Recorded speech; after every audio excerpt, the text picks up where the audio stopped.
السلام علیکم students, intermediate part to مطالعہ پاکستان چیپٹر نمبر 1 کا آج ابھی کا جو ہمارا ٹاپک ہے وہ ہے کرپس مشن۔ سر اسٹیفرڈ کرپس کی قیادت میں یہ مشن 1942 میں برصغیر میں آیا۔ مسلمان تقسیم ہندوستان کا مطالبہ قرارداد پاکستان کے ذریعے پہلے ہی سے اپنا منظور کروا چکے تھے، لہذا کانگریسی رہنما جو کہ اس مطالبے کے سخت خلاف تھے، انہوں نے جنگ عظیم دوم میں جو کہ 1939 میں شروع ہوئی تھی، جس میں جاپانیوں کی ابتدائی کامیابی کی وجہ سے حکومت کے خلاف تحریکیں چلا رہے تھے، توقع کر رہے تھے کہ جاپانی افواج برطانوی حکمرانوں کو برصغیر کے نکال کر اقتدار اعلیٰ ہندوستانی کے سپرد کر دے گی، لیکن 6 اگست 1945 میں جاپان پر ایٹمی حملہ جو تھا وہ کر دیا گیا، جس میں ہیروشیما اور ناگاساکی اس کے 2 شہر جو تھے وہ تباہ ہو گئے اور جاپانیوں کو اس میں شکست ہو گئی۔ لہذا کرپس مشن جو تھا وہ کچھ تجاویز لے کر برصغیر میں آیا تھا۔ وہ تجاویز کیا تھی؟ کرپس مشن نے سب سے پہلے جو اپنی تجویز بیان کی وہ یہ تھی کہ جنگ کے بعد برصغیر کو ڈومینین ضلع کا درجہ دے دیا جائے گا، یعنی برصغیر کو ایک ریاست یا مملکت نہیں رکھا جائے گا بلکہ ضلع بنا دیا جائے گا۔ دفاع، امور خارجہ، مواصلات یعنی ٹیکس وغیرہ سے جتنے بھی شعبے ہیں یہ تمام ہندوستانیوں کے سپرد کر دیے جائیں گے۔ آئین سازی کے لیے یعنی جو ہمارا کانسٹیٹیوشن ہے، جو دستور ہے، اس کے لیے مرکزی اسمبلی منتخب کی جائے گی، جس کے لیے چناؤ کا اختیار صوبائی قانون ساز اسمبلیوں کے ارکان کو حاصل ہوگا۔ اقلیتوں کے حقوق کے تحفظ کے لیے مناسب اقدام کیے جائیں گے۔ آئین مکمل ہو گیا تو اسے ہر صوبے میں منظوری کے لیے بھیجا جائے گا یا توسیع کے لیے۔ جو صوبے آئین کو پسند نہیں کریں گے وہ بااختیار ہوں گے کہ مرکز سے الگ ہو کر اپنی آزاد حیثیت قائم کر لیں۔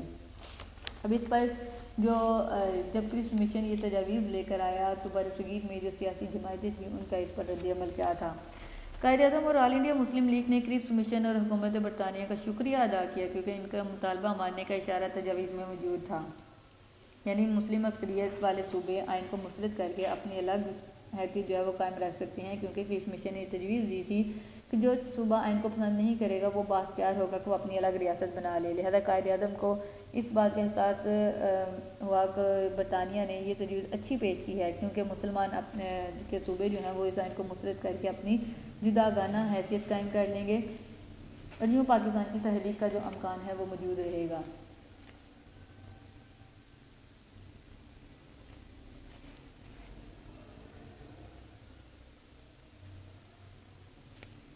کافی غور و فکر کے بعد آل انڈیا مسلم لیگ نے اس بنیاد پر کرپس مشن کو ماننے سے انکار کر دیا کہ پاکستان کے مطالبے کو صاف صاف الفاظ میں اور فوری طور پر تجاویز میں تسلیم نہیں کیا گیا۔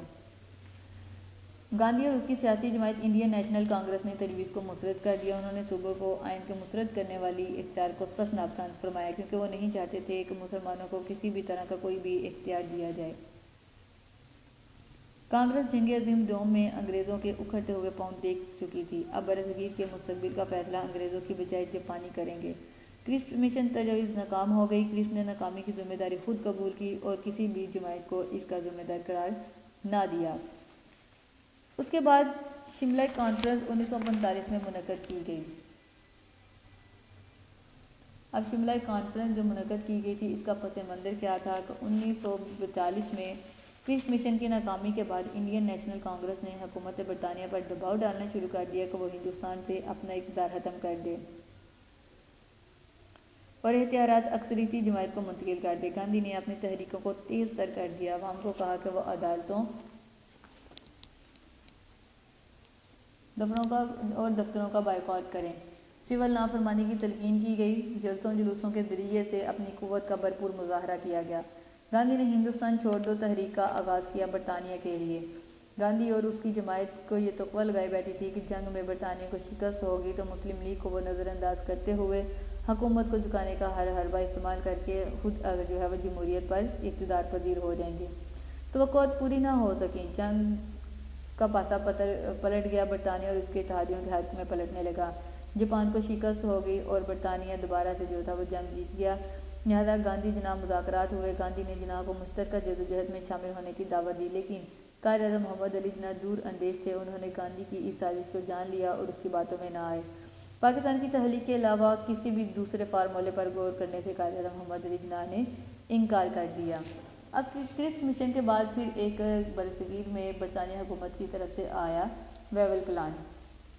لارڈ ویول ہندوستان میں برطانوی وائسرائے تھا۔ اس نے برصغیر کے مسئلوں پر غور کرنے کے لیے ایک کانفرنس بلانے کا اعلان کیا تاکہ مستقبل کے حوالے سے حکومت کی تشکیل اور اسمبلیوں کے چناؤ کے متعلق جو ہے وہ فیصلے کیے جا سکیں۔ لہذا ویول پلان میں درج ذیل نکات جو تھے وہ شامل کیے گئے تھے۔ نمبر 1، مستقبل کا دستور یعنی آئندہ فیوچر کا جو آئین بنایا جائے گا وہ برصغیر کی تمام سیاسی طاقتوں کی مرضی سے بنایا جائے گا۔ گورنر جنرل کی انتظامی کونسل بنائی جائے گی۔ کونسل میں برصغیر کی سیاسی قوتوں کے نمائندے شریک کیے جائیں گے اور ان میں 6 ہندو اور 5 مسلمان ہوں گے۔ گورنر جنرل میں انتظامی کونسل کی صدارت کرے گا اور کمانڈر ان چیف کے علاوہ دوسرے تمام ارکان کونسل کا تعلق برصغیر سے ہوگا۔ ارکان کا چناؤ جو ہے وہ گورنر جنرل خود کرے گا۔ مرکز میں انتظامی کونسل کو تشکیل دینے کے بعد تمام صوبوں میں بھی انتظامی کونسلیں منظم کی جائیں گی۔ یہ ویول پلان تھا۔ اب شملہ کانفرنس کا انعقاد کیا گیا۔ کس طرح سے کیا گیا؟ ویول پلان پر غور کرنے کے لیے مختلف سیاسی جماعتوں کے جو اراکین تھے وہ شملہ کانفرنس میں شمولیت کی دعوت دی گئی انہیں۔ 1945 میں ایک بہت اچھے صحت افزا مقام شملہ میں بلائی گئی تھی۔ اس میں شریک ہونے والے ارکان یہ تھے: کانگریس میں اس میں پنڈت نہرو، ابوالکلام آزاد، بلدیو سنگھ نے شرکت کی۔ مسلم لیگ میں قائد اعظم محمد علی جناح، لیاقت علی خان، سردار عبدالرب نشست نے اور تمام صوبوں کے وزیر اعلیٰ نے، یونینسٹ اور دیگر پارٹیوں کے نمائندوں نے بھی اس میں شرکت کی۔ اب شملہ کانفرنس جو تھی وہ ناکام ہو گئی۔ بہت توقعات کے ساتھ تمام مندوبین نے شملہ کانفرنس میں شرکت کی۔ کانگریس خوش تھی کہ اسے حکومت سازی کا موقع ملنے والا ہے۔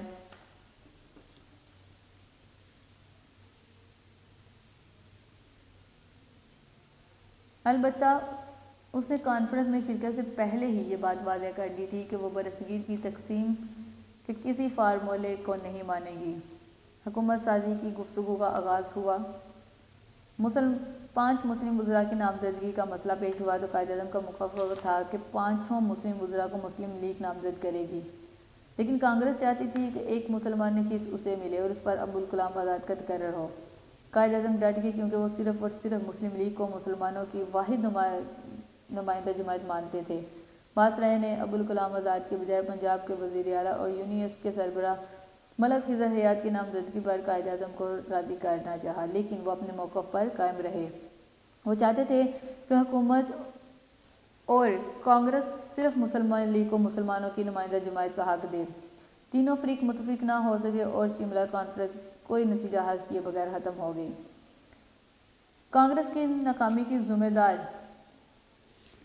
اب کانگریس نے قائد اعظم کو شملہ کانفرنس کی ناکامی کا ذمہ دار ٹھہرایا۔ ویول نے بھی قائد اعظم کے بے لچک رویت پر بہت زیادہ تنقید کی۔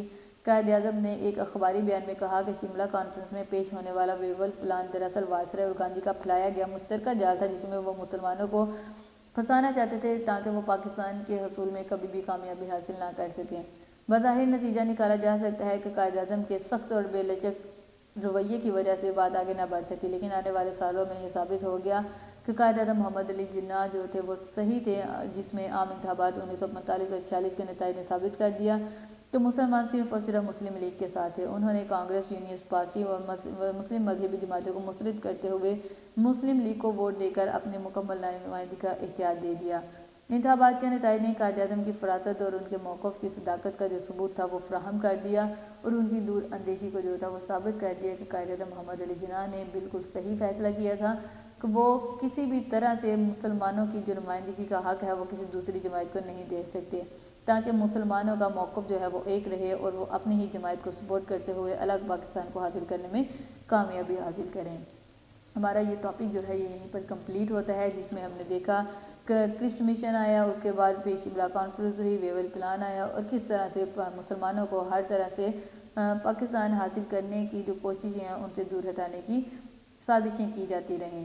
تو یہ ہمارا ٹاپک جو ہے یہیں پر کمپلیٹ ہوتا ہے۔ خدا حافظ۔ ویڈیو پسند آئی تو لائک کریں، اپنی رائے کمنٹ کریں۔ ایسے ہی مزید ویڈیوز کے لیے ہمارا چینل سبسکرائب کریں اور بیل کا آئیکن دبائیں تاکہ آپ کو ہر ویڈیو کا نوٹیفیکیشن ملتا رہے۔